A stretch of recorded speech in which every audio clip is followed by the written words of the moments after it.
welcome back to the Psychology Media YouTube channel.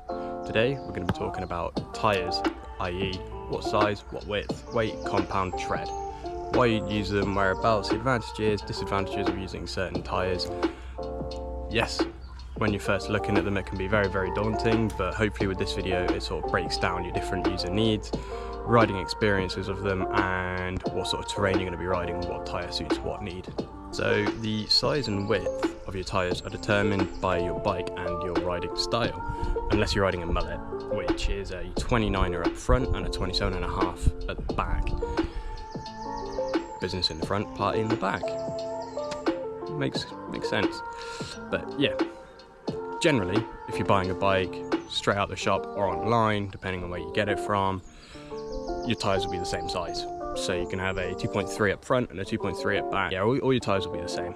Generally speaking, you'd run a wider tyre up front and a sort of thinner tyre at the back. Reason for that is then you'll have more grip at the front. So if you're going over like rock routes, sort of terrain like I'm on today, you'll have more grip. And then in the back, it'll be a bit more of a party, or it's just going to follow the track that your front tyre has already made for you, so it won't be desperately clutching on and you're going into a bit of a skid, no grip, and then it throws you off the side. So that's why you'd have a wider tyre up the front compared to the back. So on the Commensal Meta trail that I was riding at Bike Park Wales and through our epic Welsh trip, the tyre up front was a Magic Mary. It's a 29-inch and it's 2.35 in width. Very good grip. Definitely recommend getting a set of Magic Marys. On the rear though, it is a hand stamp, which is 2.3. I'm not too keen on the grip that the hand stamp offers, which is why I put a wider tyre on the front compared to the back, and the Magic Mary has a lot more grip, but it allows me to choose where the bike's going because of that grip level. And then at the back, you can have a bit of fun, you can play around. You've created that channel for where your tyres are going to go, so after that you can just throw your rear wheel in or sling it into a corner for a bit of fun. The compound of your tyres, they tend to vary based on the desired function and sort of discipline that you're riding, whether it be downhill, cross country, enduro, dirt jumps, street, park, or free ride, let's say. I mean, just looking at the mountain over there where I am, it looks insane. And we're near Bike Park Wales. So these notches are usually made up of different compounds. Reason for that is because then they can mold around the sort of surfaces and environment that you are riding on. So whether it be stones, pebbles, rocks, roots, rubble, slate, anything, just horribly thick wet mud, it's all there for a reason. Usually better grip does compromise speed, so if you go for a slicker tyre you're going to get more speed, less grip though. However, if you go for a grippier tyre, arguably you're going to have less speed. TPI. What is TPI? TPI is threads per inch. TPI gives better protection from punctures and rips across the tyre. However, the lower TPI, the better the protection from punctures, rips and tears. Now, obviously you can use inner tubes or you can go tubeless, which I do explain later on in the video, the benefits and the reasons why I've used both on different bikes. Better puncture protection though, that does come with a heavier tyre, so if you're going for an absolutely bomb-proof tyre and it's super puncture resistant, then you are going to be compromising the weight factor there. TR's tubeless ready. If you're looking at your tyres on the sidewalls, it can say TR, so tubeless ready.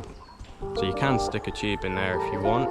Say if you've got a puncture out on the trail somewhere, down at the jumps, or you're out at Bike Park Wales, just carry a spare tube if you've got one. Failing that, tubeless ready.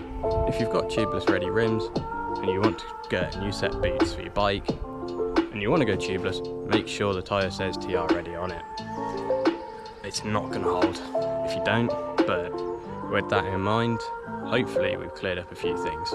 By combining this information from the video and previous sort of sections of this video, hopefully we you've been able to break down what tyre is, what the different compounds do, why having different treads and different widths for your bike help in decision making and looking at a new set of boots, and then making a decision based on that because you feel more well informed. And make sure that you bought a tyre that suits your needs. Don't just listen to the people on the jumps or people at the trail saying this is the best tyre ever for this reason.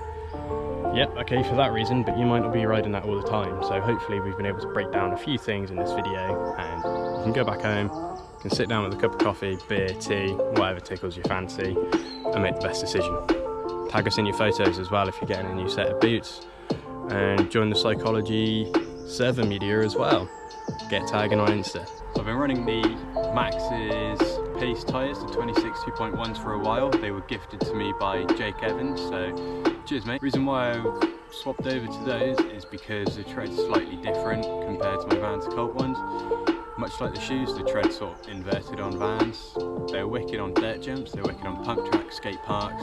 Only thing is, because of this area that I'm riding at the moment, super sandy.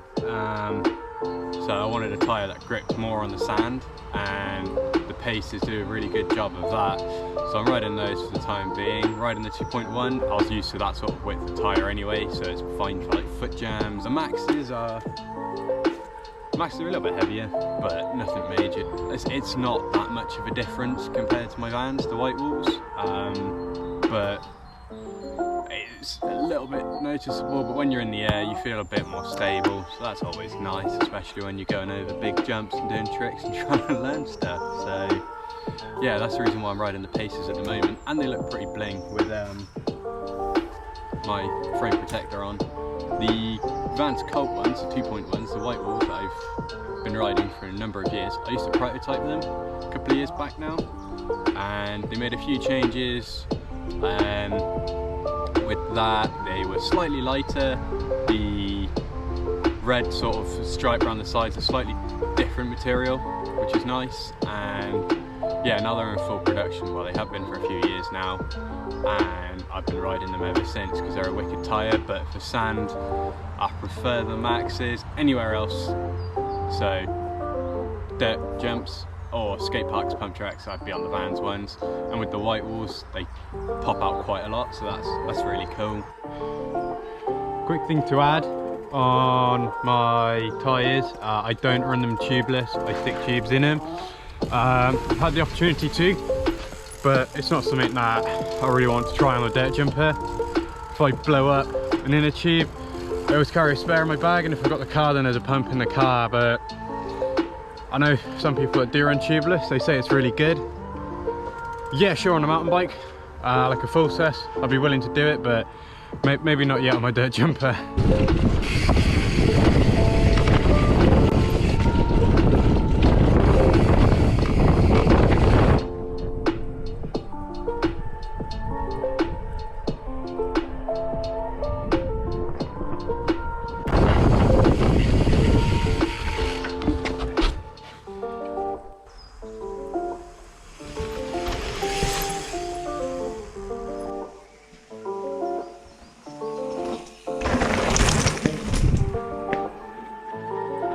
There.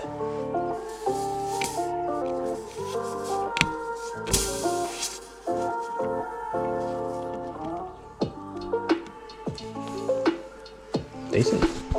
Cool. Magic stuff. Should be able to let it down to wherever you need it from there.